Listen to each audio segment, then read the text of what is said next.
అమ్మమ్మ సతీ అనసూయాదేవి గురించి చెప్పవా? సతీ అనసూయాదేవి అమ్మ భూలోకంలో ఒక మహాప్రతివ్రతలు అన్నమాట. ఆవిడ గొప్పతనం చూసి నారదుడు ఒకసారి భూలోకానికి వస్తాడు. వచ్చి గులకరాలతో గుగ్గిళ్ళు వండిపెట్టమ్మా అంటాడు. సరే నాయన తీసి అది తిరుగుకుంటూ వైకుంఠానికి వెళ్తాడు లక్ష్మీ పార్వతి దగ్గరికి. వెళ్ళి అమ్మ భూలోకంలో సతీ అనసూయాదేవి అనే ఒక ఆవిడ ఉంది, ఆవిడ గులకరాలతో గుగ్గిళ్ళు వండిపెట్టింది, చాలా బాగున్నాయి ఆవిడ అని చెప్తాడు. చెప్తే సరే ఆమెను ఎత్తైనా అవమానించాలని చెప్పి వాళ్ళ భర్తను పంపిస్తారు. పంపిస్తే ఆమెను అవమానించండి అని చెప్పి పంపిస్తారు.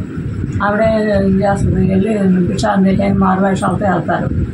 వెళ్తే రెండు ఆయన అని చెప్పి భోజనం పెట్టాలి, ఇవాళ మీ ఇంట్లో భోజనం చేస్తామంటే సర్లే నదిలో స్నానం చేసి రండి అని చెప్తుంది. స్నానం చేసి వచ్చేవాటికి వంట చేసి పెడుతుంది. మాకు వంట భోజనం చేయాలంటే మాకు ఒక నియమం ఉందని చెబుతారు.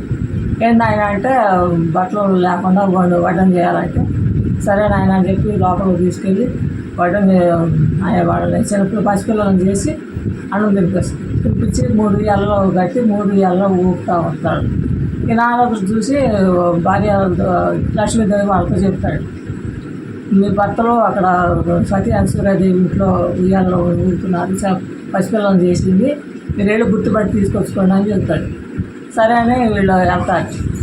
ఇలా గొప్పతనం మహిళను చూసి అమ్మ మమ్మల్ని క్షమించు అని కోరుకుంటారు. మా భర్తలు మాకు ఇవ్వమ్మ అంటే కోరుకుంటారు. తీసుకెళ్ళండి ఉయ్యాల్లో ఉన్నారండి.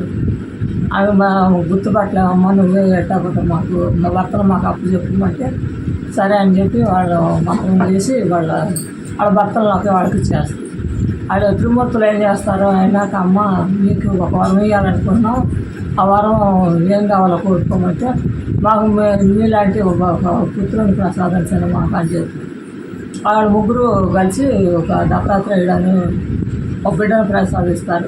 అతనికి దత్తాత్రేయుడని పేరు పెడతారు. పేరు పెట్టి గొప్పవాడు అవుతాడమ్మా, మీకు గొప్ప పేరు వస్తుంది, ఈ బాబుని పెంచుకోండి బాగుంది అని చెప్పి ఆలోచిస్తాడు. అది సొంతం. ఓకే, థ్యాంక్ యూ అమ్మమ్మ.